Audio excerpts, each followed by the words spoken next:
سيداتي وساداتي وأبطال المستقبل وملوك اليوم، يسعدني إن أقف أمامكم اليوم لأقول لكم إننا هنا لنتحدث عن حلم، عن الحياة مليئة بالإنجازات. نحن هنا لنتحدث عن كيفية تحويل أحلامنا إلى الواقع، وإن كيفية تحقيق النجاح في كل خطوة. فلنبدأ هذه الرحلة معا، ولنجعلها رحلة لا تنسي. كما قال الشاعر: إلى ماذا التكبر والغرور، وهذا الأرض تأكلها القبور. إلى ماذا تعالي يا صديقي، أنت بحر أم أنت الصخور؟ كأنك قد نسيت يا أخي بأن الكون يملكه القفور.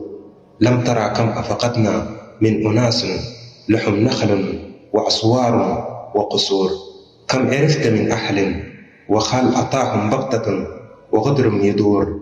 فخفف من خطاك في درب الحياة، فيما المسئ يتبعه العبور. كل الموت ذكرى، وإن نسيتها فإن الناس تنسيها الدهور. لا تغتر بالدنيا وإن حلت، فيما بعد الزهور سوى الجذور. تحياتي لكم بلسان عربي وفخور.